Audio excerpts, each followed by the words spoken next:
guys! Welcome back sa ating channel. So today, samahan niyo ako mag-get ready kasi mag-film tayo ngayon. So, ayun, syempre, kailangan din tayo maging fresh sa camera at mag-get ready, di ba? So, gagamitin ko mga product ngayon guys. Ipapakita ko sa inyo. This is from Elana, yung mga na-purchase ko sa kanila. And, ayun, let's go!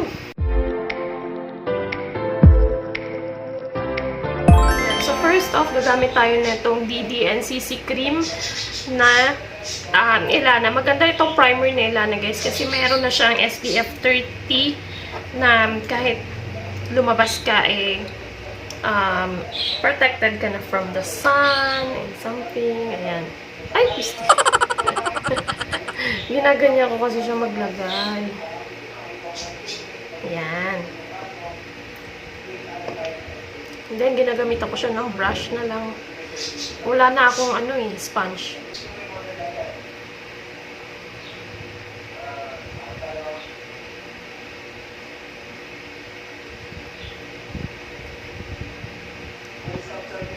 Next, guys, ang gagamitin ko naman, powder is yung loose powder from Elana din. Yung powder foundation nila. Ayan, ilalagay ko lang siya sa ganyan. Ang ganda nitong powder na to, guys. Favorite ko rin to gamitin. Kasi, minsan, kahit hindi na ako nagpa-primer, para ka na rin naka-foundation. Kasi, powder foundation nga siya. Sobrang nice nito. Next naman is yung aking brows, guys. Ayan, kita nyo, makapal and may mga maninipis na part. So, ang gagamitin ko is yung kay Elana para. Ayan, nakita nyo ako. Ang ganda nito, guys, kasi pwede mo siyang gawing mirror na rin. Kahit itong nila, yung sa powder foundation nila, ayan, pwede mo na rin siyang gamitin as mirror. Ito din ang cute, eh. Ayan, ang gamit ko, guys, is yung kanilang brow line na eyebrow, na pwede na rin siyang pang liner. Ito yung gel nila, at dark brown ito para sa brows ko. Tapos yung black naman nila para dito sa aking eyeliner. Tapos ito yung gagamitin ko brush and yung spoolie nila.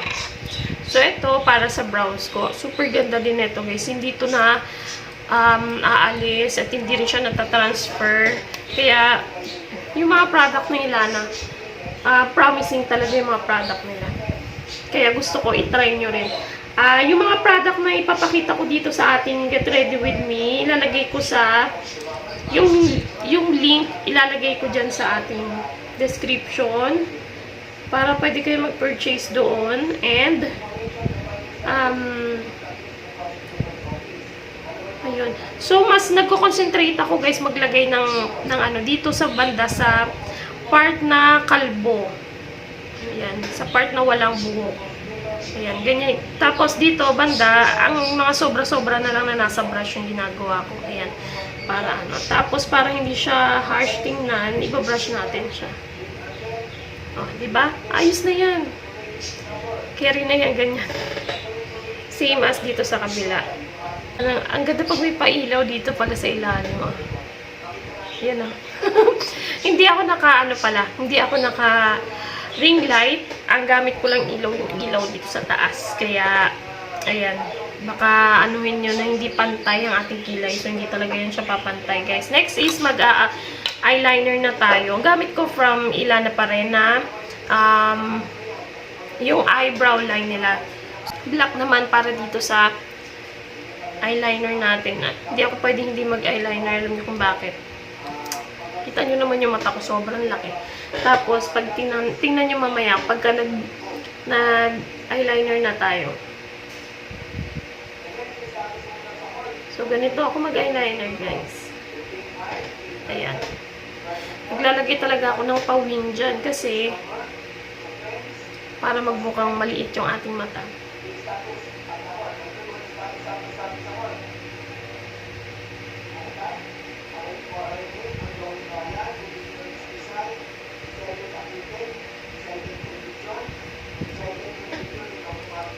Sobrang ganda nitong eyeliner nila. Matagal nito matanggal, guys.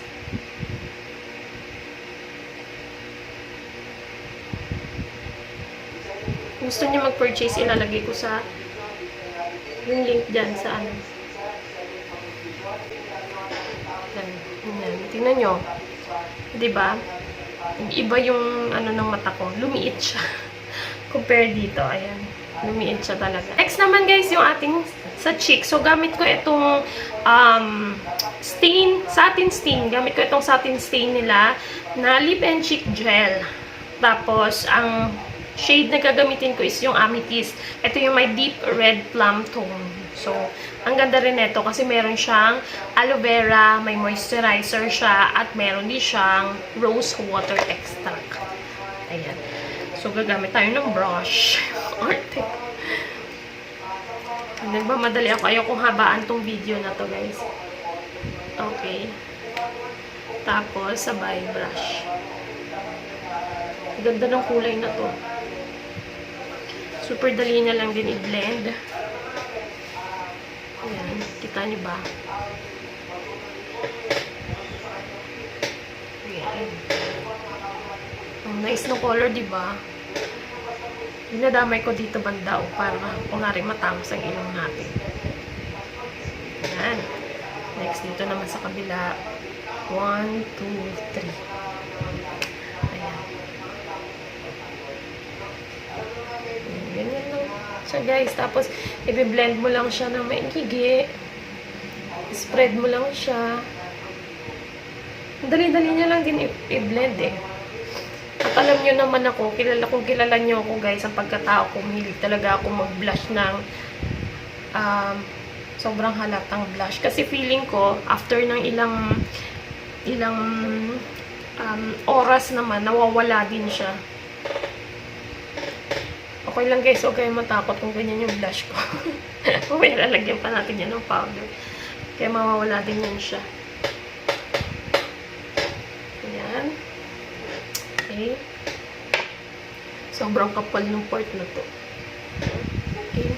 Kung makapal ka, daragdagan pa natin yung isa dito. And then, saka natin lagyan ng powder. Oh.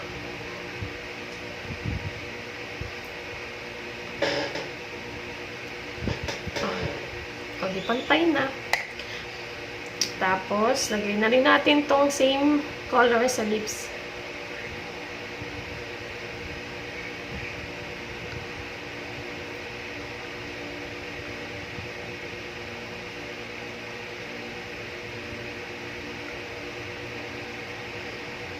Nag-iiba siya ng color sa lips ko kasi yan, napaka-acidic natin. Siyempre, lalagyan natin ng powder to kasi masyado siyang lumalaban. Ganyan kaganda. Ganyan ka-pigmented ang satin nila, guys. Ng Elana. Satin stain lip and cheek siya. Yan. Ganyan siya ka-pigmented. Pigmented. Ganyan siya ka-pigmented. Ayan. Nalagyan ko lang siya ng powder para hindi naman siya sobrang lumalaban. Ayan. So, diba? Okay na. Babalik ako, ayusin ko lang yung hair ko. Ayan. So, okay na ako. Yan na yung nakayanan ko, guys. So, pwede na tayo ngayon para i-film yung ating product reviews, guys. So, abangan nyo dyan sa aking YouTube channel and also dun sa ibang, basta abangan nyo dyan sa aking YouTube channel. So, thank you so much for watching, guys. See you again on my next one. Bye!